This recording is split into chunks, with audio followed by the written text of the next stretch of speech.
दोस्तों नमस्कार। आप लोग स्वस्थ होंगे, प्रसन्न होंगे और अपना ख्याल रख रहे होंगे। दोस्तों, आज का वीडियो बहुत ही खास होने वाला है। आज के वीडियो में मैं आप लोगों से जो आप लोग तैयारी कर रहे हैं उसकी सटीक रणनीतियों पर पुनः चर्चा करूंगा, क्योंकि मैं देख रहा हूं तमाम मित्र एक ही सवाल बार बार मुझसे पूछ रहे हैं। तो इसलिए आज मैं आप लोगों से ऐसे उन अनेक बिंदुओं पर चर्चा करूंगा जिससे आप लोग अच्छे से तैयारी अपनी कर पावे, क्योंकि तैयारी एक दिन में नहीं होती है। तैयारी के लिए सतत प्रयास की आवश्यकता होती है। दोस्तों, जैसा कि आप लोग जान रहे हैं कि यूपीपीसीएस 2024 की परीक्षा और समीक्षा अधिकारी, सहायक समीक्षा अधिकारी की परीक्षा में अभी समय है, प्रारंभिक परीक्षा में। तो उसके लिए आप लोगों को भरपूर समय मिला हुआ है। अब करना क्या है, जैसे पिछले वीडियो में मैं आप लोगों से चर्चा किया, लेकिन तमाम लोगों का, तमाम दोस्तों का, तमाम मित्रों का मेरे पास सवाल आ रहा है कि हमें इस प्रकार से आप प्रेरित करिए, मोटिवेट कीजिए, क्योंकि देखिए मेरा यूट्यूब पर आप लोगों को मोटिवेट करने का ही एक उद्देश्य है। इसके लिए ही मैं आप लोगों के सम्मुख प्रस्तुत होता हूं, उपस्थित होता हूं।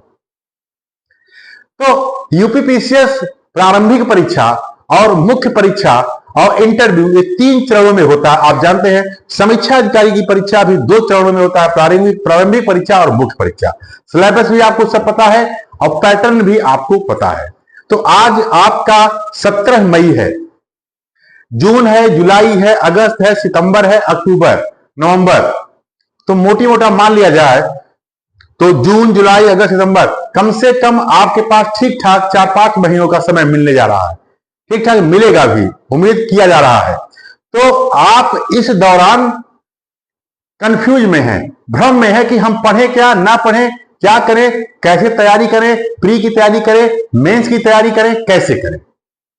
तो मेरा आप लोगों से यही सुझाव बार बार रहता है कि सबसे पहले हमें उस परीक्षा की, यानी जिस परीक्षा की हम तैयारी कर रहे हैं, पहले उसके प्रकृति को हमें पहचानना होगा। तो कैसे पहचाने? तो सबसे पहले हमें सिलेबस ले आइए।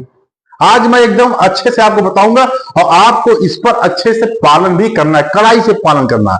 अगर आप कड़ाई से पालन कर गए तो निश्चित रूप से आप सफलता प्राप्त करेंगे। करना क्या है दोस्तों?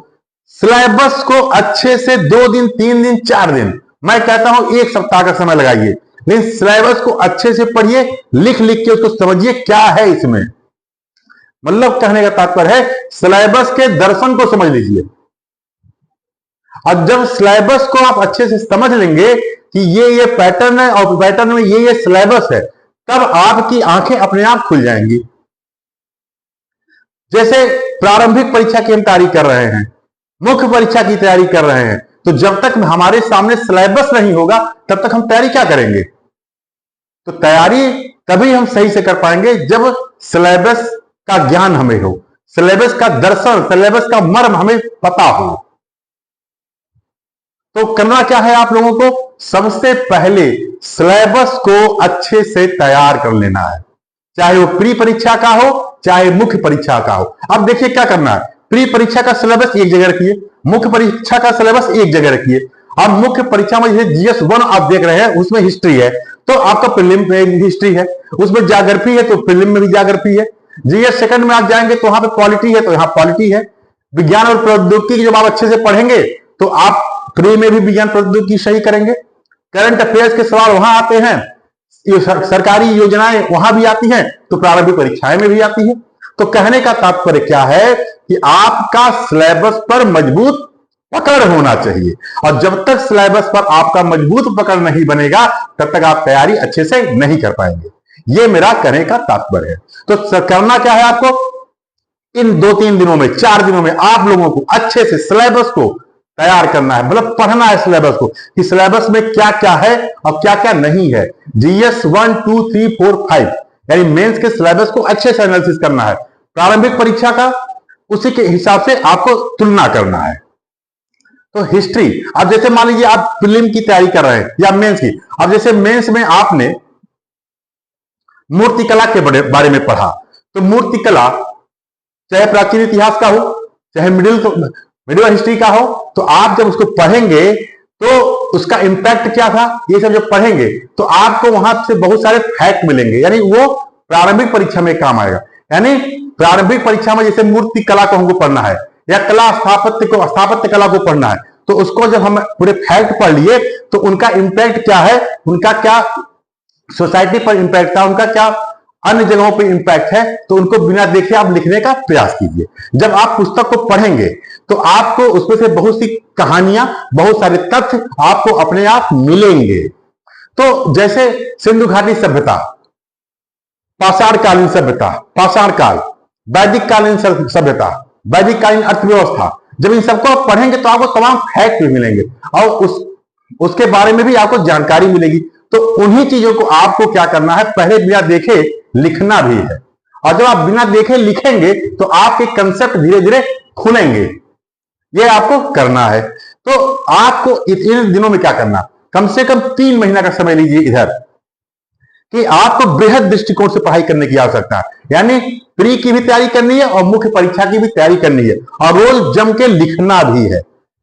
ठीक है, अगर आप इस प्रकार से तैयारी करेंगे, सिलेबस पे अपना पकड़ बनाएंगे और सिलेबस के अकॉर्डिंग तैयारी करेंगे। और सिलेबस के अकॉर्डिंग तैयारी कैसे करेंगे, पुराने आए हुए सवाल, यानी पुराने आए हुए सवाल को, चाहे मुख्य परीक्षा के सवाल हो उनको आप देखेंगे, प्रारंभिक परीक्षा के सवाल को आप तुलना करें। मान लीजिए आपने सिंधु घाटी सभ्यता पढ़ा, तो सिंधु घाटी सभ्यता से पुराने जो पेपर मुख्य परीक्षा में आए हैं, सवाल आए हैं, उनको आप देख लीजिए और प्रारंभिक परीक्षा में क्या है।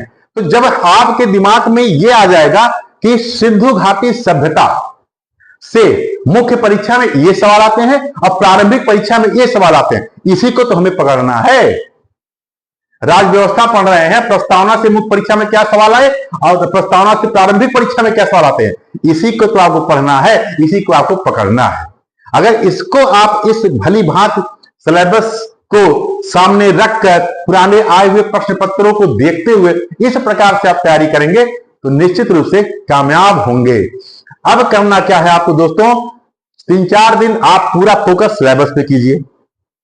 सिलेबस के बाद पुराने पेपर को देखिए और पुराने पेपर को देखते रहिए और उसी के आधार पे पढ़ाई करिए, टॉपिक वाइज पढ़िए। आज मान लीजिए आप मॉडर्न इंडिया उठाए, मॉडर्न इंडिया में आपने 1857 की क्रांति को आज को खत्म करना है, प्रीलिम में भी पढ़ लेना है और मुख्य परीक्षा में पढ़ लेना। यानी हमने 1857 की किताब को, मान लीजिए बिपिन चंद्रा की किताब उठाई या स्पेक्ट्रम को उठाया, तो उसमें से हमको क्या करना है, अच्छे से पढ़ लेना है। अब जब पढ़ लिए उसके बाद हम देखेंगे कि प्रारंभिक परीक्षा में पेपर पुराने देखेंगे, वहां भी आपके सवाल मिलेंगे और मुख्य परीक्षा में उसके क्या सवाल आए हैं आप उसको भी देख लीजिए।